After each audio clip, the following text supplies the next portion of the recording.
All right, guys, let's check out the Damasko DK32, and this one is in the colorway of kind of like a dove gray, or not quite a battleship gray, but like in that realm anyway, and it's paired up with this excellent heavy-duty strap. So big thanks to Russell Jewelers in Vancouver, Canada. I'll put a link to their website down below. Let them know I sent you. The retail price on this, $1,622. That's US dollars.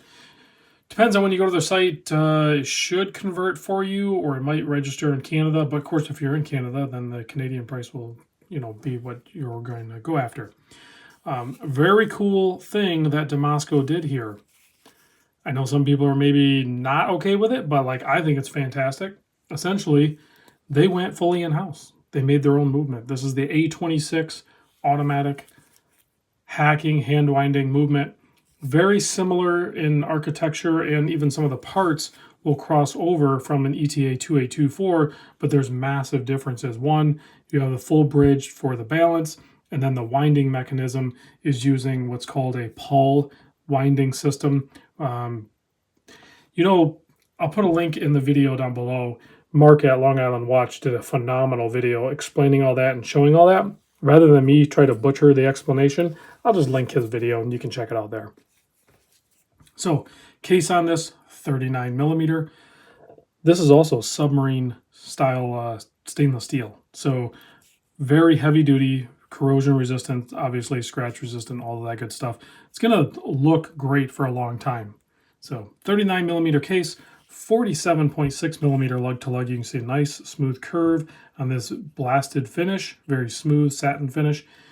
Drilled lugs, it's only 10.25 millimeter thick. 20 millimeter lug width, so endless possibilities for straps, and a just under 6 millimeter screw down crown, keeping the 200 meter water depth rating on this. The crown grooves on this thing are super easy to manipulate. You get a nice pop on the crown, of course, and then in this first position, the winding is, I don't know how to explain it. It's very smooth and consistent, but you can tell there's a decent amount of resistance there.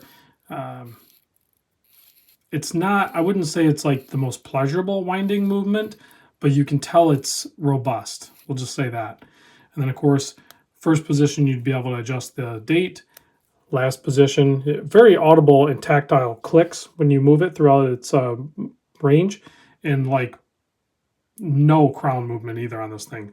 These are made in Germany, and their level of quality control is impeccable. So we'll just say that. So here's where you can adjust the time. You can set that up, and when you push the crown in, and then when you push it in to screw it in, it free spins. So it's not, you're not fighting anything. It just threads in. The crown system on this is amazing. So very clean. 20 joule movement on the A26. Typically on a ETA 2824, you're going to have 25 joules. On a Salida, you'd have 26. The reason there's fewer joules is because they don't need them.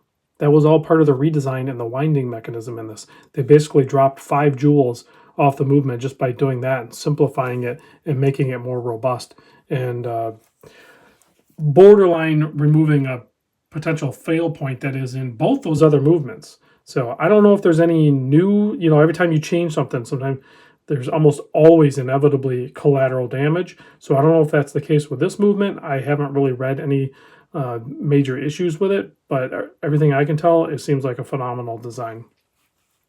Sapphire crystal front and back. This is a sapphire display case back. You can see that's a beautiful design there.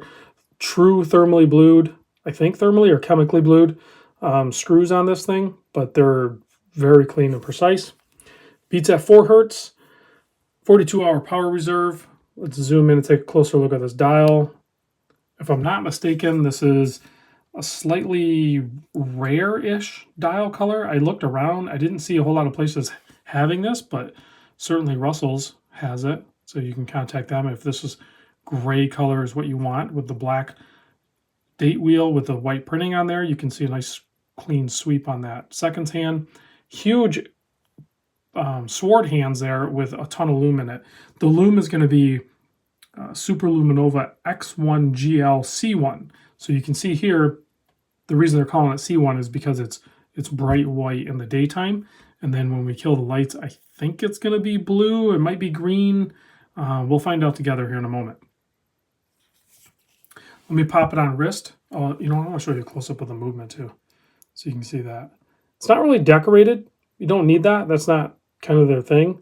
But you do get, you know, your solid-looking components. There is a little bit of brass in there, but that's not part of the winding mechanism.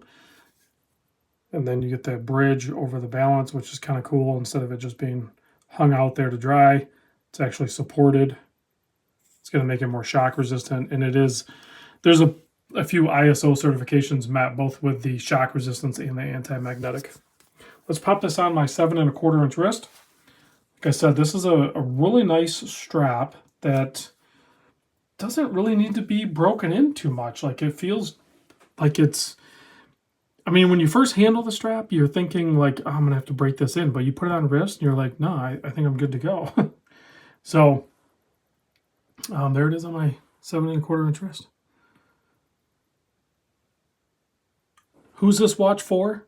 I think this watch is for, you know, watch enthusiasts, obviously.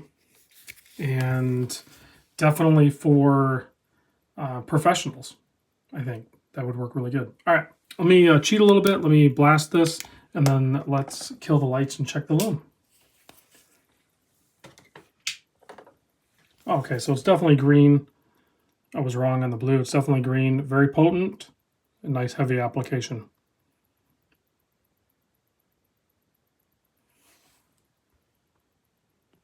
Thanks for watching. I'll see you in the next video.